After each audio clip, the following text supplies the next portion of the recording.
Winter storms on the American frontier were not just uncomfortable, they were deadly. In the late 1800s, the wide plains and mountain valleys of the West could change from calm to violent within hours. Travelers often depended on skill, instinct, and courage to survive. This story begins on such a day when a storm would bring two strangers from very different worlds together. The wind howled across the snow-covered plains like a living creature.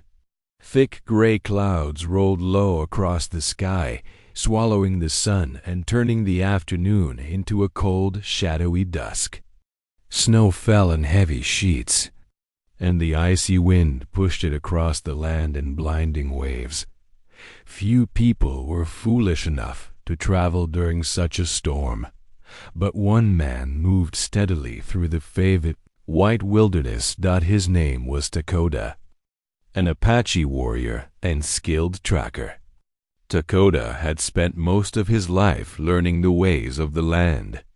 From childhood, he had been taught to watch the sky, listen to the wind, and read the small signs that nature left behind.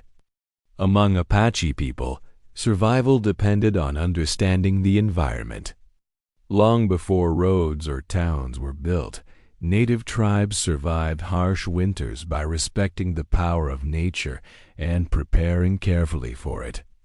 Dakota's horse pushed through the deepening snow, its breath rising in thick clouds of steam. The warrior kept his eyes sharp despite the swirling storm. He knew blizzards could erase trails and confuse even experienced travelers. One wrong turn could lead to frozen rivers, steep ravines, or endless wandering in the cold. He was heading back toward the mountains after a short hunting trip. Across his saddle hung a bundle of dried meat and furs. The storm had come faster than he expected, but Dakota knew of a sheltered canyon nearby where he could wait until it passed. As he guided his horse along the faint outline of a trail, something unusual caught his attention. A horse stood alone in the storm. The animal wandered nervously near a frozen creek, its reins dragging through the snow. Its saddle was dusted white, and the wind pushed against its long mane. The sight immediately troubled Dakota. On the frontier, a rider without a horse or a horse without a rider often meant trouble. Dakota slowed his mount and carefully approached the animal. The horse snorted in fear but did not run far. Its tracks circled wildly in the snow, showing confusion and panic. The rider had likely fallen or been thrown during the storm. Dakota studied the ground. Even as the snow tried to erase them, he could see faint footprints leading away from the creek toward a line of low trees. Tracking was a skill Apache hunters practiced for years. A bent branch, a broken patch of ice, or a shallow step in the snow could reveal the path of a person. He followed the prints slowly, leaning forward in his saddle to search through the swirling white. The trail ended behind a fallen cottonwood tree. There, half buried in snow, lay a woman. She was motionless, curled slightly against the freezing wind. Snow covered her coat and hat, and her gloved hands were stiff with cold. Her horse must have thrown her, or she had collapsed while trying to find shelter. Dakota quickly dismounted and knelt beside her. Her breathing was shallow, but she was still alive. Frostbite had already begun to creep into her fingers, and her face was pale from the cold. On the frontier, people knew that once the body began losing heat, death could come quietly and quickly. Dakota did not hesitate. Among many native traditions, helping someone in danger was a duty. The land was harsh enough without humans refusing aid to one another. He lifted the woman carefully and wrapped her in his thick buffalo blanket. Then he placed her gently across his saddle. The wandering horse followed. As Dakota mounted again and turned toward the mountains, the blizzard roared around them as they moved through the storm. Takoda guided his horse toward a hidden canyon known only to a few travelers and his people. Inside its rocky walls was a small cave where hunters sometimes stored dry wood and supplies for emergencies. If they could reach that shelter before the storm grew worse, the woman might survive the night. But the wind was rising fast, and the snow continued to fall harder with every passing minute. The battle against the storm had only just begun. The blizzard roared across the plains as Dakota urged his horse toward the mountains. Snow whipped through the air so thickly that the world seemed to disappear into a swirling white wall. The freezing wind cut through clothing like a knife, and every breath felt sharp in the lungs. Across the saddle in front of him lay the unconscious woman he had found near the frozen creek. Her body was limp, and the cold had already begun to stiffen her fingers. Dakota knew that time was now their greatest enemy. In winter storms like this, a person could freeze to death in a matter of hours. Dakota leaned low over his horse's neck, guiding the animal carefully through the deep snow. Even though the trail had almost vanished, he remembered the land well. Years of traveling these mountains had taught him where to find shelter when storms came suddenly. Not far ahead was a narrow canyon hidden between two ridges of dark rock. Many winters ago, members of his tribe had used the place during hunting trips. Inside the canyon walls was a small cave protected from the wind. Hunters sometimes left bundles of dry wood or supplies there for emergencies. On the frontier, preparation like this often meant the difference between life and death. The journey to the canyon felt longer than usual. The storm made every step difficult for the horses. Snowdrifts formed small hills across the ground, forcing them to climb slowly over each one. The wandering horse that had belonged to the woman followed behind them, as if sensing safety in Dakota's steady movements. Finally, the dark shapes of the canyon walls appeared through the blowing snow. Dakota guided the horses between the rocky cliffs, where the wind weakened slightly. A few minutes later, he reached the opening of the small cave he remembered. The entrance was partly covered by snow, but the inside remained dry and sheltered. He quickly dismounted and lifted the woman from the saddle. Though she was light, her body felt stiff from the cold. Carrying her into the cave, he laid her gently on the ground and wrapped the buffalo blanket more tightly around her shoulders. The first task was warmth. Takoda searched the back of the cave where hunters once stored supplies. His careful preparation paid off. Hidden behind a flat stone, he found a small bundle of dry sticks and bark that had been kept safe from moisture. Such emergency supplies were common among experienced travelers who understood the dangers of the wilderness. Within minutes, he built a small fire. A thin flame flickered to life, then slowly grew stronger as he fed it more wood. Warm light filled the cave, pushing away the gray darkness of the storm outside. The sound of the wind still echoed through the canyon, but inside the shelter there was finally some protection. Dakota knelt beside the woman and checked her breathing again. She was still alive, but barely. He knew that warming someone too quickly after extreme cold could cause shock. So he moved carefully. He placed her hands close to the fire, but not directly over the flames. Then he melted a small amount of snow in a metal cup and warmed the water slowly. Among many frontier travelers, understanding how to treat cold exposure was an important survival skill. People learned that patience could save lives. After a while, Dakota gently lifted the woman's head and let a few drops of warm water touch her lips. At first there was no response, but then her breathing deepened slightly. Hours passed as the storm continued outside. Dakota added more wood to the fire and cooked a simple meal from dried venison he carried in his saddlebag. The smell of the meat slowly filled the cave, mixing with the warmth of the fire. At last, the woman stirred. Her fingers twitched beneath the blanket. Then her eyes slowly opened, blinking at the firelight.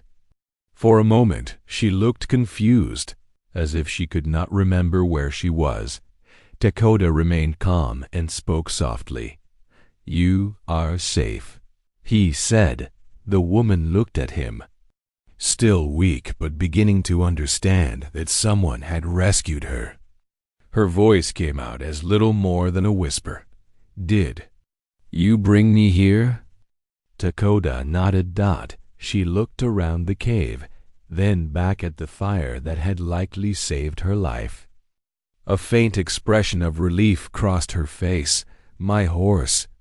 "The storm," she murmured. "You were near the creek," Dakota explained. "The storm was strong. You fell." The woman closed her eyes briefly, gathering strength. After a moment she spoke again. "My name is Elizabeth Carter." Dakota listened quietly. To him, she was still simply a stranger caught in the deadly grip of winter. Neither of them yet realized that this chance meeting inside a small mountain cave would soon change both of their lives forever. By the next morning, the blizzard still raged across the mountains. Snow continued to fall in thick, heavy waves, and the wind howled through the canyon like a warning that no one should travel yet. Inside the small cave, however, the fire burned steadily, filling the shelter with warmth and light. Elizabeth Carter slowly sat up beneath the buffalo blanket. The color had returned to her face, though she still felt weak from the cold she had endured the night before. Her hands trembled slightly as she moved them closer to the fire. Dakota watched quietly from across the cave as he added another piece of wood to the flames. On the frontier, silence between strangers was not always uncomfortable. Many people learned to observe before speaking, especially in dangerous situations. Dakota wanted to make sure the woman had fully recovered. Before asking questions, Elizabeth studied him carefully. He looked strong and calm, with dark hair tied back and clothing made for the harsh wilderness.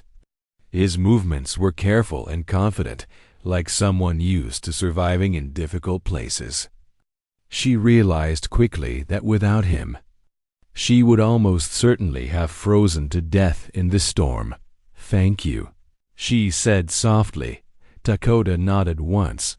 "You would have done the same," he replied. Elizabeth smiled faintly at the idea. On the frontier, people often depended on strangers during emergencies. Storms, wild animals, and long travel distances made cooperation necessary for survival. For a while, they shared the simple meal. Dakota prepared warm water and small pieces of dried venison. It was not a large meal, but after the cold night, it felt comforting. As they ate, Elizabeth noticed something interesting about her rescuer. Every movement he made seemed purposeful. When he listened to the wind outside the cave, it was as if he could understand what the storm was saying. "You knew this storm was dangerous," she said. "Did you plan to come here?" Dakota looked toward the cave entrance where snow drifted across the opening. "My people learn the land when we are young," he explained. "The wind changes before a storm. The birds fly low. Even the animals begin moving toward shelter. Elizabeth listened with curiosity. Many settlers who came to the West had to learn survival skills quickly. But native tribes like the Apache had centuries of experience living in these environments. Their knowledge of weather, plants, and wildlife helped them survive where others struggled. My father used to say the land always gives warnings, Elizabeth said thoughtfully. Most people just don't notice them. Dakota nodded slightly.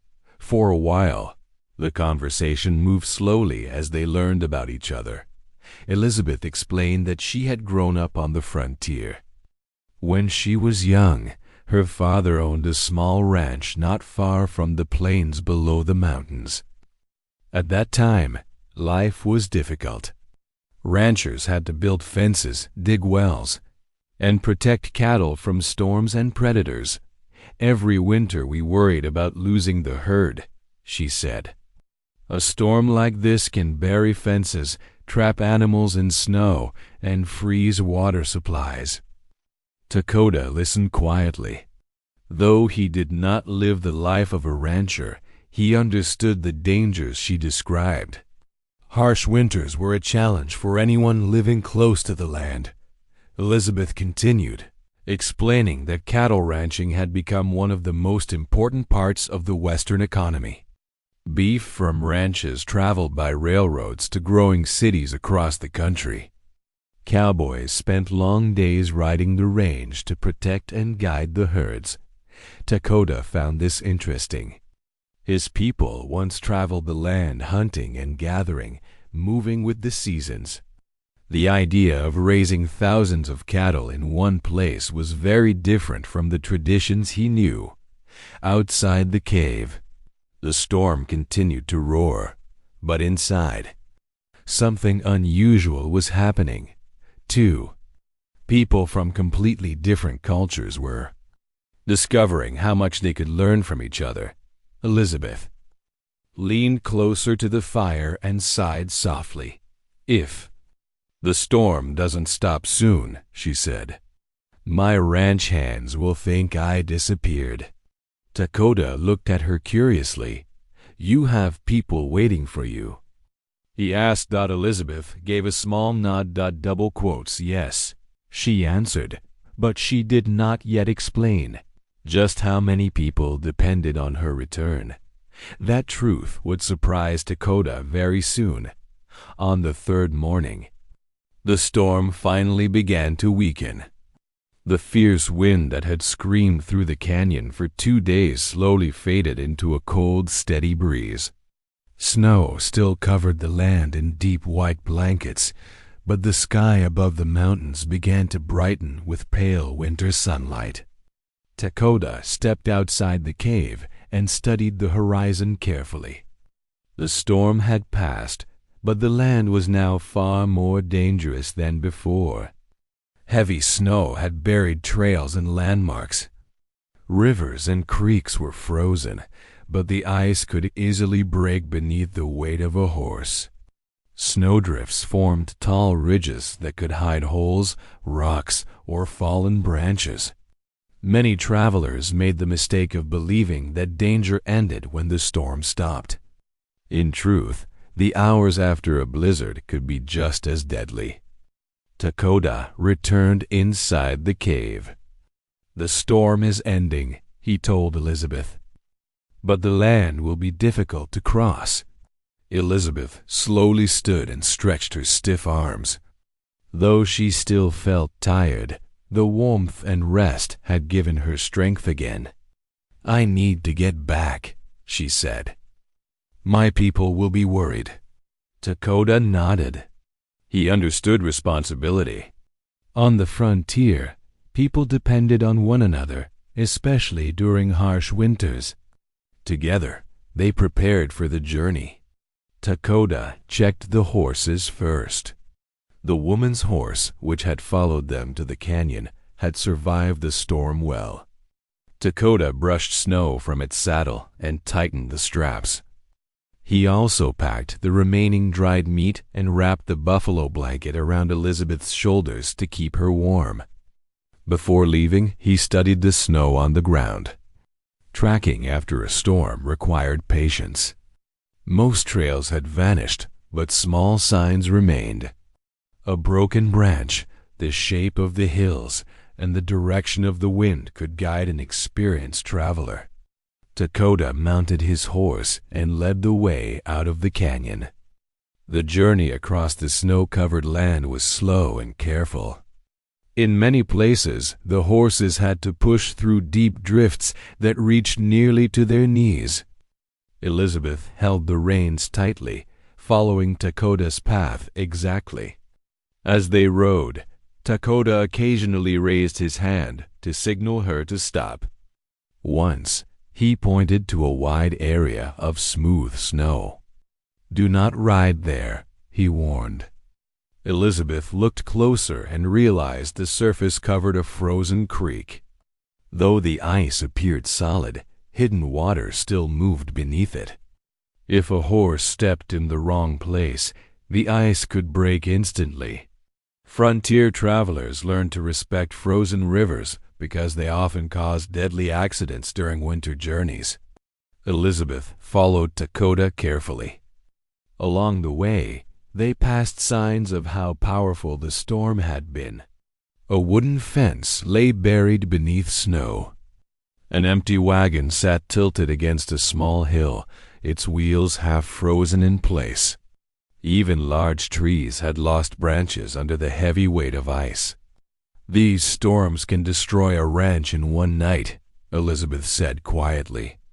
Dakota understood.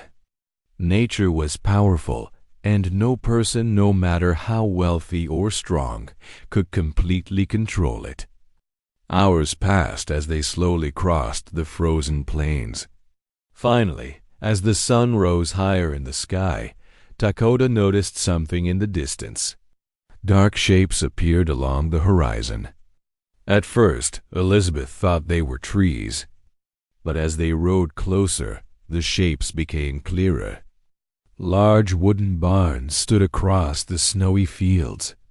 Long fences stretched across the land, surrounding wide pastures. Smoke rose from several chimneys, and dozens of cattle moved slowly through the snow, while workers cleared paths with shovels. Dakota slowed his horse.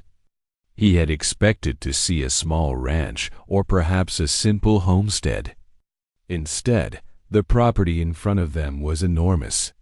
Rows of barns, corrals, and storage buildings covered the land. Cowboys rode between the fences, checking the cattle and repairing damage caused by the storm. Elizabeth smiled with relief as she saw the familiar place. "We made it," she said softly. But Dakota still did not understand exactly where he had brought her. That truth would reveal itself in just a few moments, and it would surprise him more than the storm itself. As Dakota and Elizabeth approached the ranch, the scale of the property became unmistakable. The sun glinted off the snow-covered rooftops of multiple barns, and long fences stretched in every direction, enclosing pastures filled with cattle that had survived the storm. Smoke rose steadily from chimneys, evidence that workers were busy clearing snow and keeping fires going. Dakota slowed his horse and looked around in silent amazement. He had expected a modest homestead, maybe a single barn or cabin, but this was something entirely different. The sheer size and organization of the ranch impressed him, but it also puzzled him. How could one person manage such a vast operation in the middle of a territory so remote and unforgiving? Elizabeth's horse nickered as she nudged it forward, her eyes scanning the familiar grounds. Her face softened with relief as she spotted a group of ranch hands trudging through the snow, checking on the livestock. They waved eagerly when they saw her, voices calling out over the open land, "The boss is back." shouted one of the men, his words carrying across the cold, clear air. "Elizabeth, you're alive." Dakota's eyes widened. He turned to Elizabeth. "Your boss?" he asked cautiously, still assuming she was perhaps an assistant or junior rancher. Elizabeth laughed softly, a sound filled with warmth despite the icy surroundings. "I am the boss," she said simply. "I run this ranch. All of it. My father started it, and after he passed, I took over." Dakota stared at her, still unsure if he had heard her correctly. She smiled and nodded, sensing his surprise. "I'm responsible for the cattle, the workers, the fences, everything. Hundreds of people depend on me," she explained.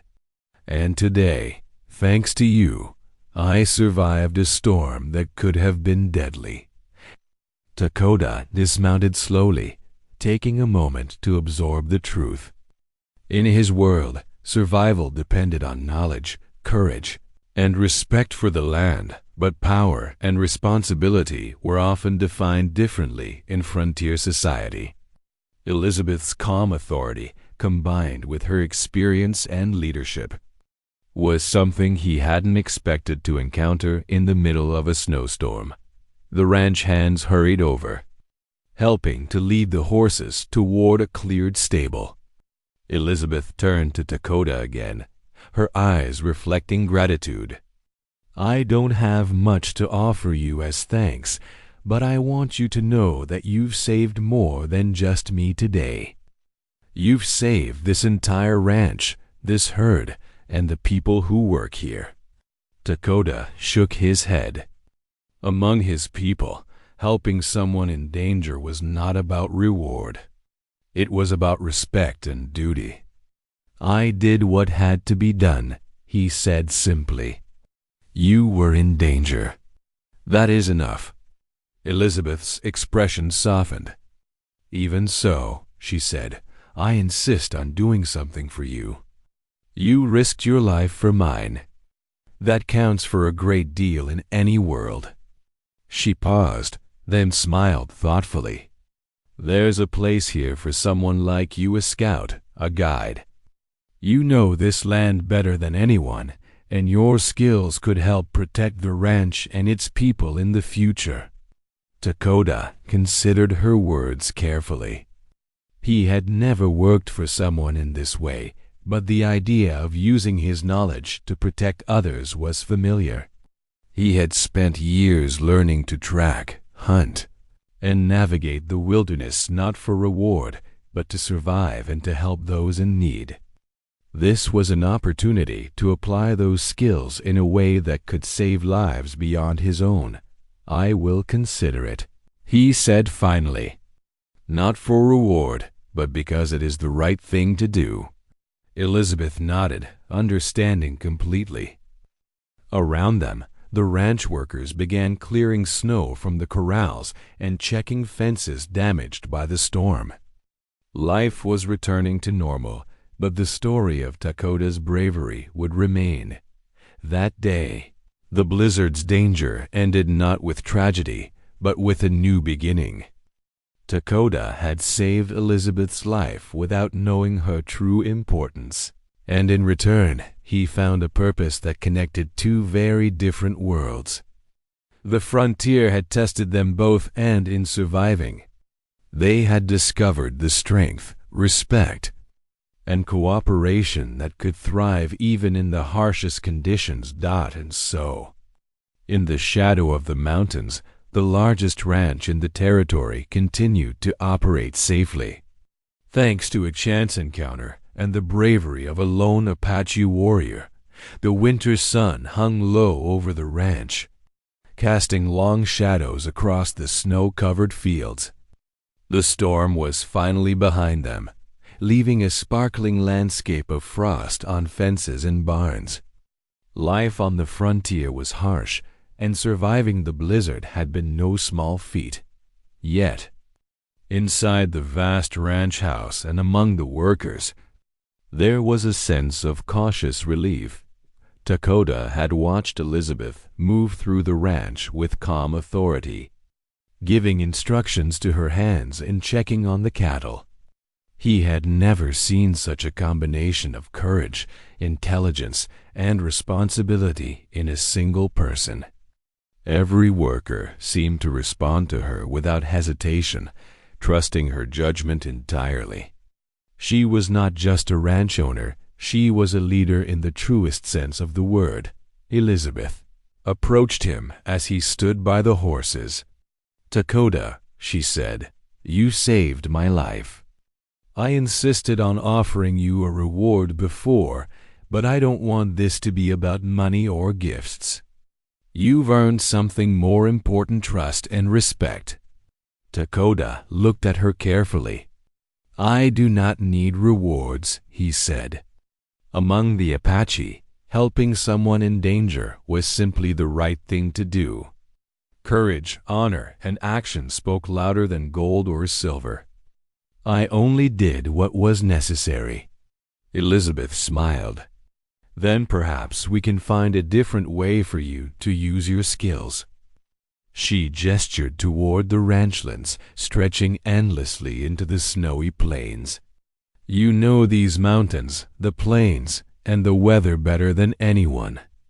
The ranch can use someone like you, not just to guide horses, but to protect the workers and the herds, to teach others how to survive the land as you do."